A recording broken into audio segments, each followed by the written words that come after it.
направлениях естеств советских организаций отныне наступает история России, победе социализма.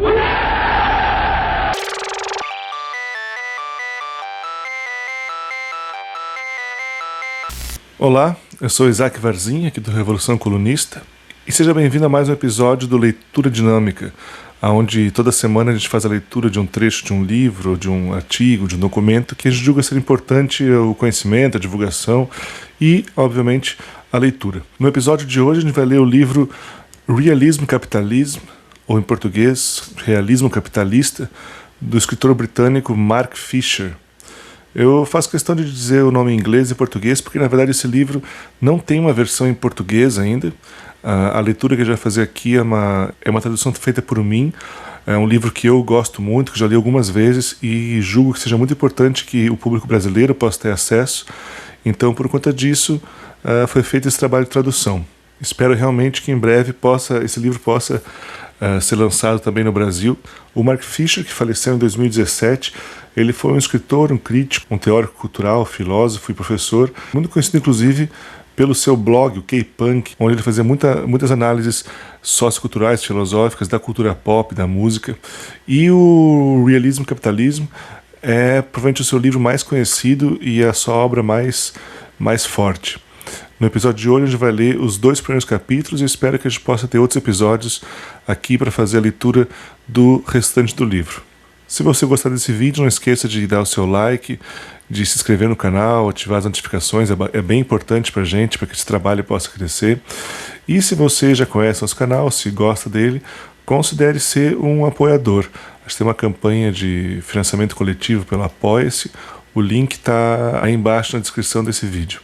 A gente já falou um pouco sobre esse livro em outro vídeo aqui do canal, que foi o É Mais Fácil Imaginar o Fim do Mundo do que o Fim do Capitalismo, que o link vai aparecer aí em cima para você. Recomendo bastante que assista esse vídeo, mas não se apresse.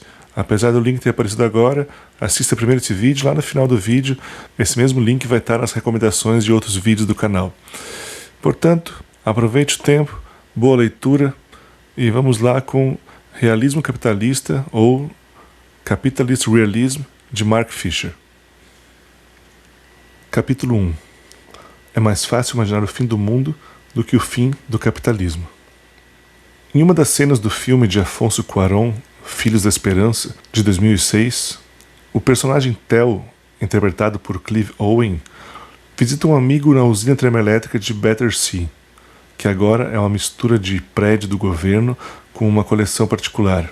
Tesouros culturais, o Davi de Michelangelo, a Guernica de Picasso, o Porco Inflável do Pink Floyd, preservados em um edifício que é ele mesmo um patrimônio cultural remodelado.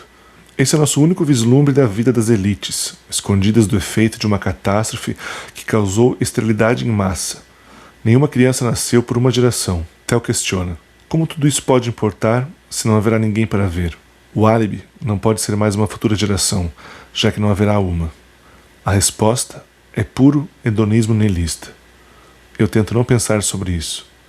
O que é especial na distopia de Filhos da Esperança é que é específica sobre o capitalismo tardio.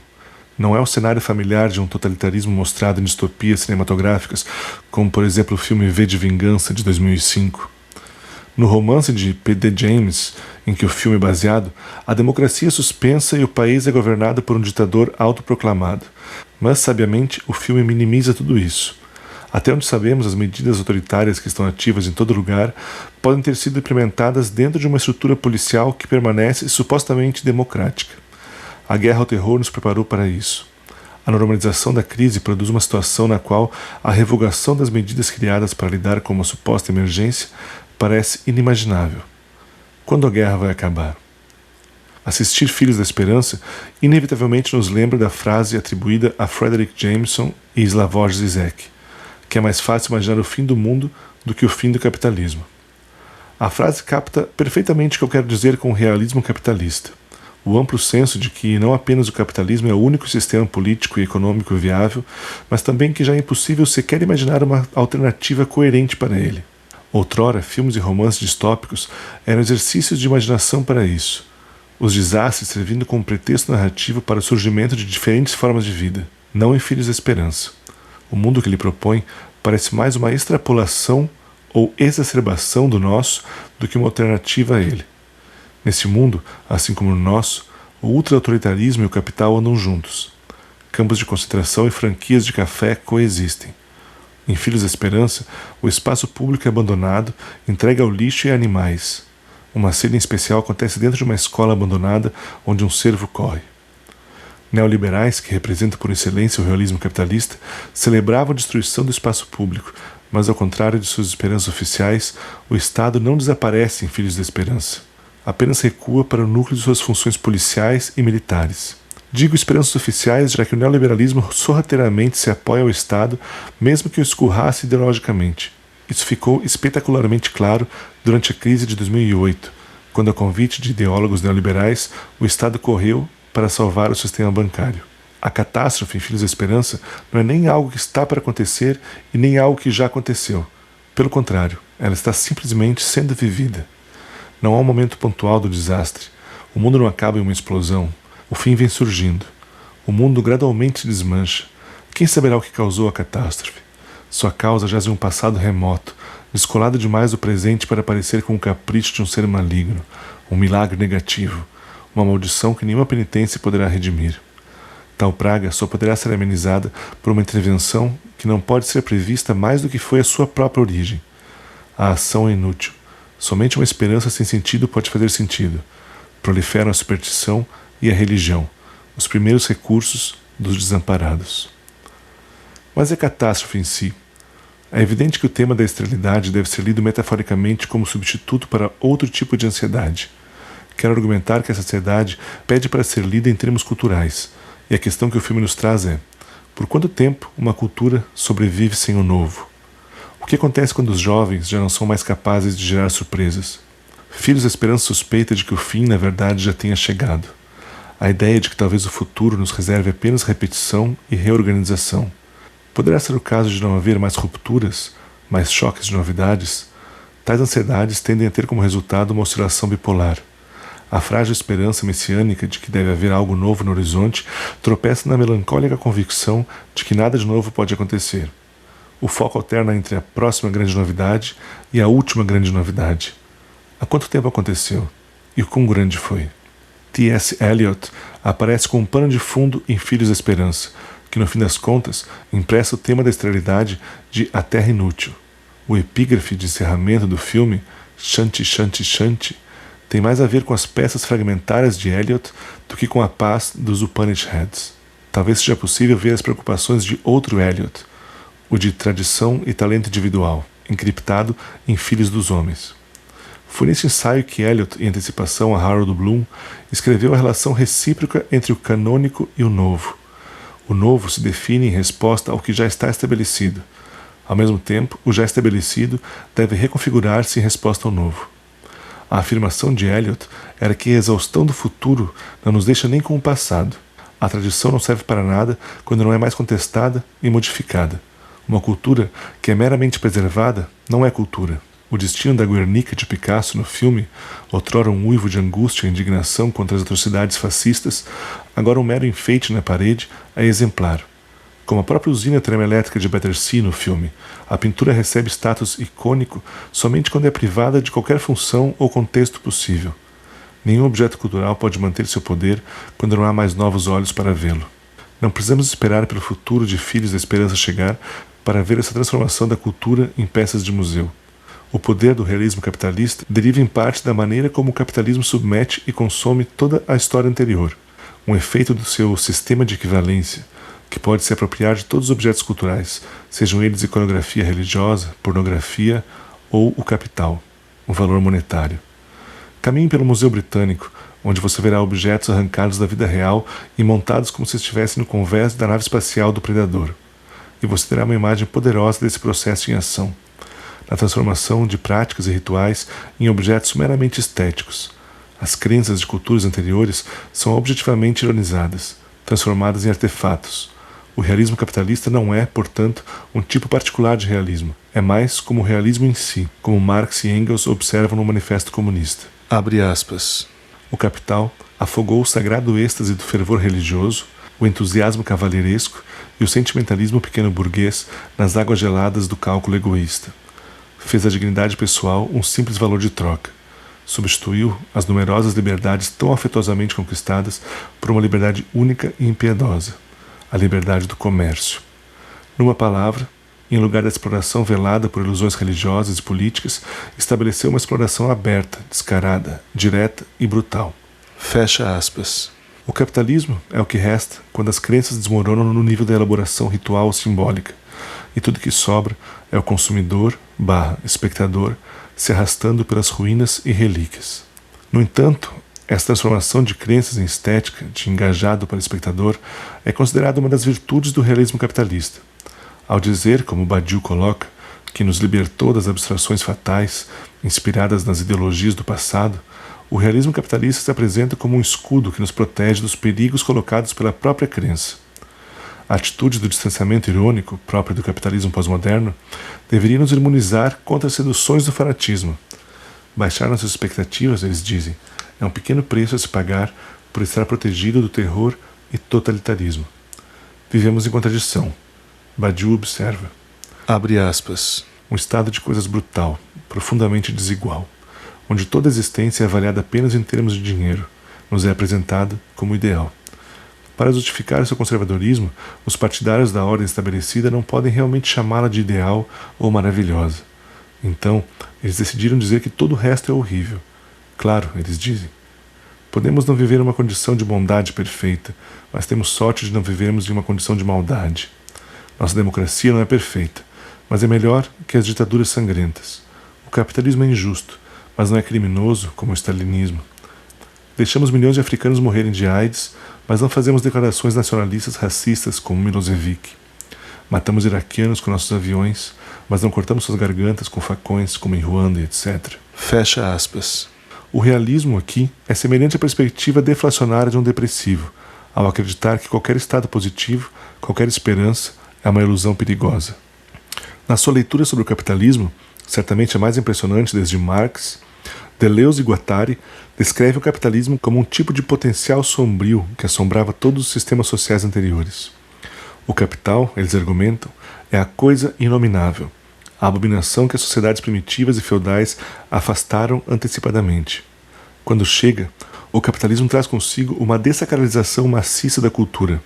É um sistema que não é mais governado por nenhuma lei transcendente. Pelo contrário, desmonta todos esses códigos apenas para reinstalá-los. Os limites do capitalismo não são fixados por decreto, mas definidos e redefinidos de forma pragmática e improvisada. Isso torna o capitalismo muito parecido com A Coisa, do filme de John Carpenter, uma entidade monstruosa e infinitamente plástica, capaz de metabolizar e absorver qualquer coisa com a qual entre em contato. Deleuze e Guattari dizem que o capital é uma pintura heterogênea de tudo que já existiu, um estranho híbrido do ultramoderno e do arcaico. Nos anos em que Deleuze e Guattari escreveram os 2 volumes de Capitalismo e Esquizofrenia, parece que os impulsos desterritorializantes do capitalismo estavam confinados às finanças, deixando a cultura presidida pelas forças da reterritorialização. Esse mal-estar, a sensação de que não há nada de novo, não é uma novidade, é claro. Nos encontramos no notório fim da história, anunciado por Francis Fukuyama após a queda do Muro de Berlim. A tese de Fukuyama de que a história chegou ao clímax com o capitalismo liberal pode ter sido amplamente ridicularizada, mas é aceita e até mesmo assumida no inconsciente cultural. Deve-se lembrar, no entanto, que mesmo quando Fukuyama a desenvolveu, a ideia de que a história havia atingido uma praia final não era meramente triunfalista. Fukuyama alertou que sua cidade radiante seria assombrada, mas ele pensou que os fantasmas seriam nietzschianos e não marxistas. Algumas das páginas mais prescientes de Nietzsche são aquelas nas quais ele descreve a saturação excessiva de uma era com a história. Isso leva uma era a um clima perigoso de ironia em relação a si mesma, escreveu ele em Considerações Extemporâneas, e, subsequentemente, a um clima ainda mais perigoso de cinismo, no qual o dedilhado cosmopolita, um espectatorialismo desapegado, substitui o engajamento e o envolvimento. Essa é a condição do último homem de Nietzsche, que viu tudo, mas está decadentemente debilitado precisamente por esse excesso de autoconsciência. A visão de Fukuyama é, de certa forma, uma imagem espelhada à de Frederick Jameson. Jameson afirmou que o pós-modernismo é a lógica cultural do capitalismo tardio. argumenta que o fracasso do futuro foi constitutivo de uma cena cultural pós-moderna que, como ele corretamente profetizou, se tornaria dominada pelo pastiche e pelo revivalismo. Como Jameson tem um argumento convincente para a relação entre a cultura pós-moderna e certas tendências de consumo, ou pós-fordista capitalista, pode parecer que não há necessidade do conceito de realismo capitalista. De certa forma, isso é verdade.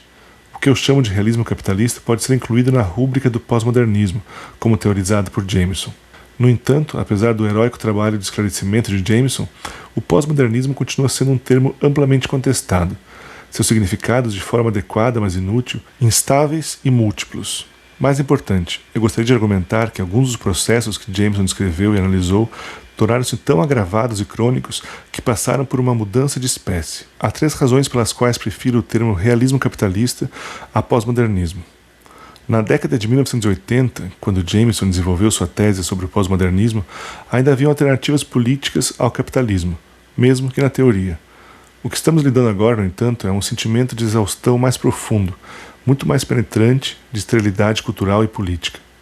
Nos anos 80, o socialismo realmente existente ainda persistia, mesmo que em sua fase final de colapso. Na Grã-Bretanha, as crateras do antagonismo de classe foram totalmente expostas em um episódio como o da greve dos mineiros de 1984 e 1985. E a derrota dos mineiros foi um momento importante no desenvolvimento do realismo capitalista, tão significativo em sua dimensão simbólica como em seus efeitos práticos. O fechamento dos poços foi defendido justamente com o argumento de que mantê-los abertos não era economicamente viável. E os mineiros foram escalados para o papel dos últimos atores de um amaldiçoado romance do proletariado. Os anos 80 foram o período em que o realismo capitalista foi combatido e estabelecido. Quando a doutrina de Margaret Thatcher de que não há alternativa, tão sucinta quanto você poderia imaginar para um slogan do realismo capitalista, se tornou uma profecia brutalmente autorrealizável. Em segundo lugar, o pós-modernismo envolvia alguma relação com o modernismo. O trabalho de Jameson sobre o pós-modernismo começou com um questionamento da ideia, estimada por Adorno, de que o modernismo possuía potenciais revolucionários apenas por suas inovações formais. Ao invés disso, o que Jameson viu acontecer foi a incorporação de temas modernistas à cultura popular. De repente, por exemplo, as técnicas surrealistas apareciam na publicidade. Ao mesmo tempo em que formas particulares do modernismo foram absorvidas e mercantilizadas, os credos do modernismo, sua suposta crença no elitismo e seu modelo monológico de cultura de cima para baixo, foram desafiados e rejeitados em nome da diferença, diversidade e multiplicidade. O realismo capitalista não encena mais esse tipo de confronto com o modernismo. Pelo contrário, toma como certa a derrota do modernismo. O modernismo é agora algo que pode retornar periodicamente, mas apenas como um estilo estético congelado, nunca como um ideal de vida.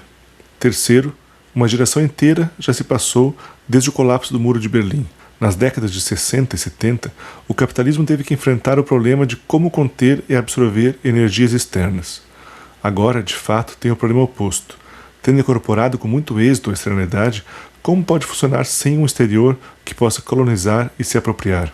Para a maioria das pessoas com menos de 30 anos, na Europa e na América do Norte, a falta de alternativas ao capitalismo não é nem uma questão. O capitalismo ocupa perfeitamente os horizontes do pensável. Jameson costumava relatar horrorizado a maneira como o capitalismo havia infiltrado-se no próprio inconsciente. Agora, o fato de o capitalismo ter colonizado os sonhos da população é tão dado como certo que não é mais nem digno de comentários. Seria perigoso e enganoso imaginar que o passado próximo fosse um estado pré-lapsariano, repleto de potenciais políticos. Por isso, é bom lembrar o papel que a mercantilização desempenhou na produção cultural ao longo do século XX. No entanto, a velha luta entre o detournement e recuperação, entre subversão e incorporação, parece ter sido descartada. O que estamos lidando agora não é a incorporação de materiais que antes pareciam possuir potenciais subversivos, mas sua pré-corporação. A formatação e modelagem preventiva de desejos, aspirações e esperanças pela cultura capitalista. Veja, por exemplo, a formação de zonas culturais alternativas ou independentes, que repetem incessantemente gestos mais antigos de rebelião e contestação como se fosse a primeira vez. Alternativa e independente não designam algo fora da cultura mainstream. Ao contrário, são estilos. Na verdade, são os estilos dominantes de dentro do mainstream. Ninguém encarnou e lutou com esse impasse mais do que Kurt Cobain e o Nirvana. Em sua terrível exaustão e raiva sem objeto, Cobain parecia dar uma voz cansada ao desânimo da geração que havia surgido após a história, cujos movimentos eram antecipados, rastreados, comprados e vendidos antes mesmo que acontecessem. Cobain sabia que ele era apenas mais uma parte do espetáculo, que nada dá mais audiência para a MTV do que um protesto contra a MTV. Sabia que cada movimento seu era um clichê previamente escrito, sabia que até mesmo perceber isso já era um clichê. O impasse que paralisou Cobain foi justamente o que Jameson descreveu como a cultura pós-moderna em geral. Cobain se viu em um mundo no qual a inovação estilística não é mais possível, onde tudo que resta é imitar estilos mortos, falar através de máscaras e com as vozes dos estilos no museu imaginário. Aqui, até o sucesso significava fracasso, pois ter sucesso significaria apenas que você é a nova carne da qual o sistema poderia se alimentar. Mas a alta angústia existencial de Nirvana e Cobain fazem parte de um momento passado. O que o sucedeu foi um pastiche rock que reproduzia as formas do passado sem ansiedade. A morte de Cobain confirmou a derrota e a incorporação de ambições utópicas e prometedoras do rock. Quando ele morreu, o rock já estava sendo ofuscado pelo hip-hop, cujo sucesso global pressupõe exatamente o tipo de pré-corporação do capital que eu mencionei acima.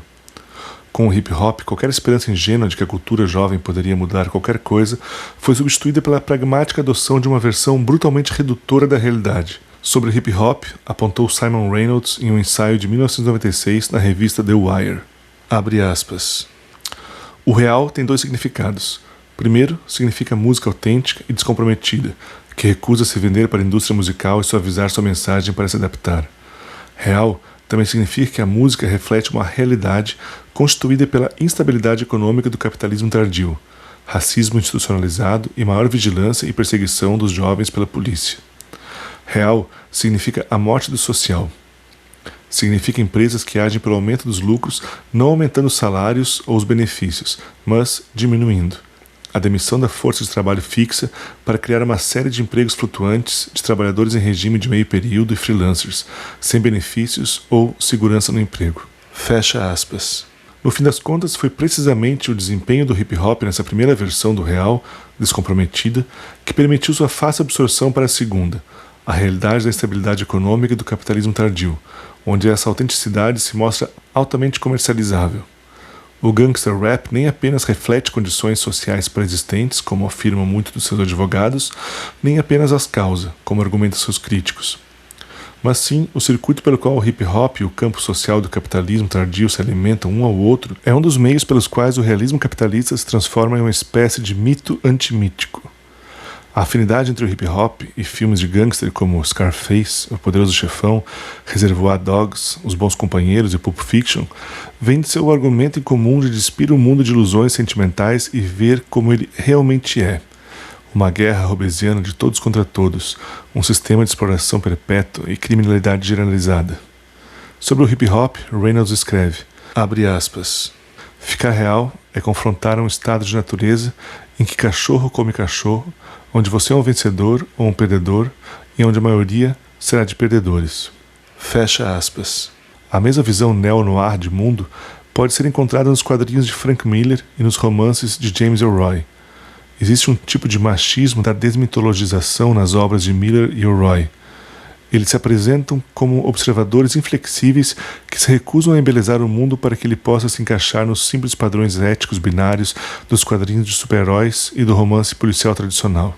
O realismo aqui é de certa forma sublinhado em vez de diminuído, por sua fixação na fúria venal, embora a insistência hiperbólica na crueldade, traição e selvageria em ambos os escritores se torne rapidamente pantomímica.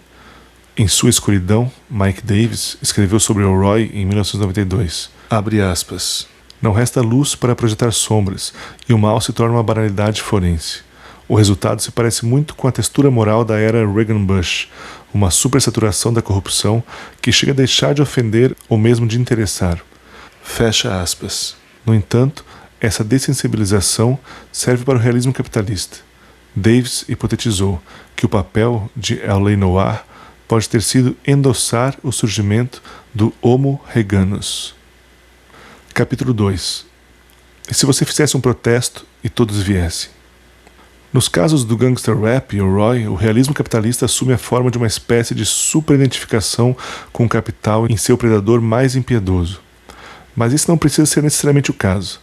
Na verdade, o realismo capitalista está muito longe de impedir um certo anticapitalismo. Afinal, e como Zizek apontou provocativamente, o anticapitalismo é amplamente disseminado no capitalismo. Vez por outro, o vilão nos filmes de Hollywood será a corporação do mal. Longe de minar o realismo capitalista, esse anticapitalismo gestual, na verdade, o reforça. Veja o filme Wall-E, da Disney, de 2008. O filme mostra uma terra tão destruída que os seres humanos não são mais capazes de habitá-la. Não resta dúvida de que o capitalismo e as empresas de consumo, ou melhor, uma megacorporação, by and large, é responsável por essa depredação. E, eventualmente, quando vemos os seres humanos no exílio espacial, eles estão infantilizados e obesos, interagindo por meio de telas, transportados em grandes cadeiras motorizadas e se alimentando de canudinho em copos plásticos. O que temos aqui é uma visão de controle e comunicação, como Jean Baudrillard a entendeu, no qual o domínio não assume mais a forma de submissão a um espetáculo extrínseco, mas nos convida a interagir e participar.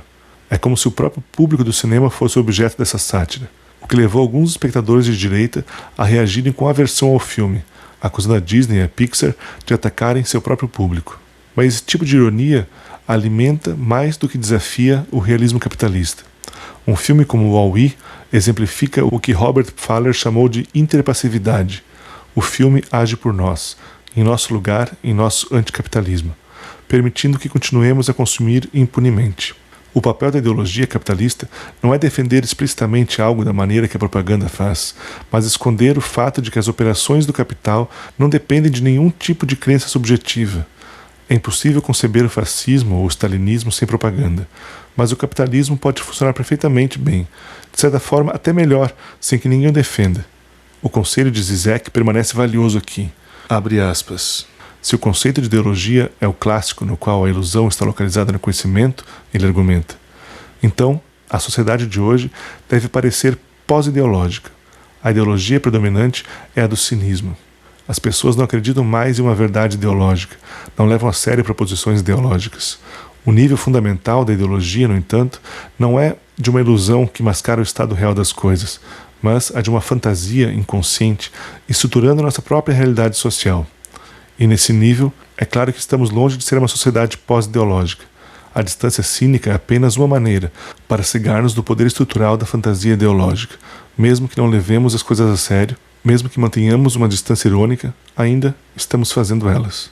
Fecha aspas. A ideologia capitalista, em geral, afirma Zizek, consiste precisamente na supervalorização da crença, no sentido de atitude subjetiva, às custas das crenças que exibimos e externalizamos em nosso comportamento. Desde que acreditemos em nossos corações que o capitalismo é mau, somos livres para continuar participando da troca capitalista. Segundo Zizek, o capitalismo, em geral, depende dessa estrutura de negação. Acreditamos que o dinheiro é apenas um sinal sem sentido, sem valor intrínseco, mas agimos como se tivesse um valor sagrado. Ademais, esse comportamento depende justamente de uma negação prévia. Somos capazes de fetichizar dinheiro em nossas ações apenas porque já tomamos uma distância irônica em relação a ele em nossas cabeças.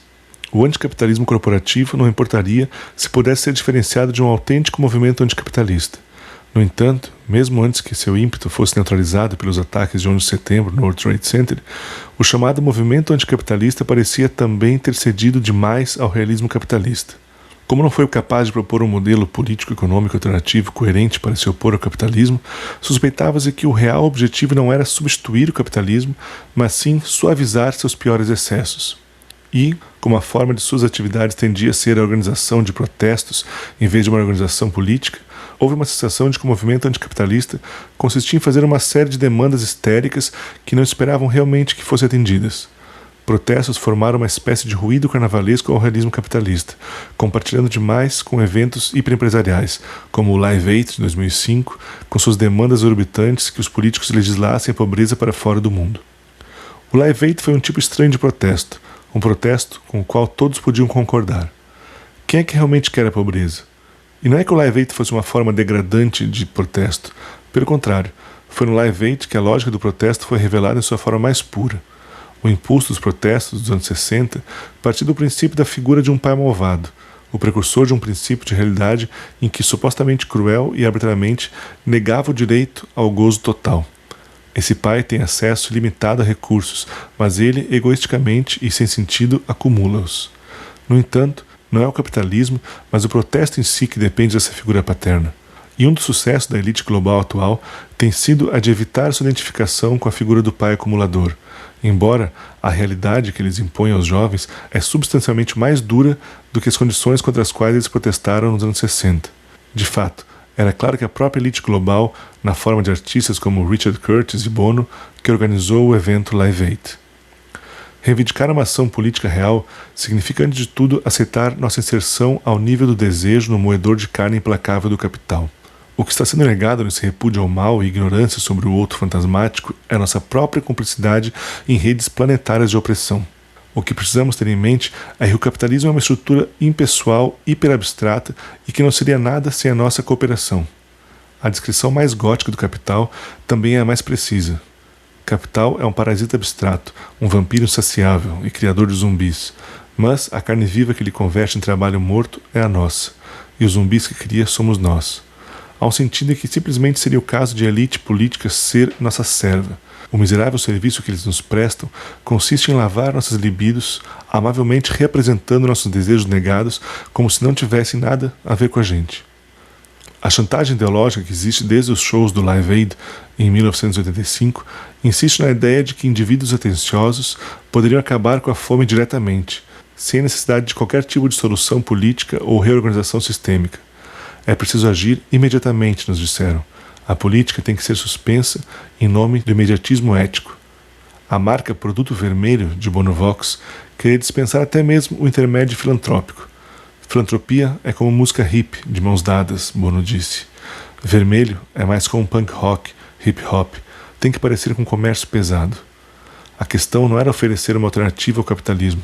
Pelo contrário, o punk rock do Produto Vermelho, ou hip hop, consistia em sua aceitação realista de que o capitalismo é o único jogo possível. Não, o objetivo era apenas garantir que parte do produto de transações específicas seja destinado a boas causas. A fantasia é que o consumismo ocidental, longe de estar intrinsecamente implicado nas desigualdades globais sistêmicas, poderia resolvê-las. Tudo o que precisamos fazer é comprar os produtos certos. Muito obrigado a você que assistiu esse vídeo, sua audiência é muito importante pra gente. E se você gostou, não esqueça de deixar seu like, inscrever-se no canal e ativar as notificações para receber nosso conteúdo em primeira mão. E mais, se você gosta do nosso trabalho, se acompanha o Revolução Colunista, considere ser um apoiador. Você pode patrocinar a gente com pequenos valores, sem pesar no seu bolso, mas ajudando para que esse projeto se mantenha em pé. Acesse nosso site no Apoia-se, o link está aí na descrição do vídeo.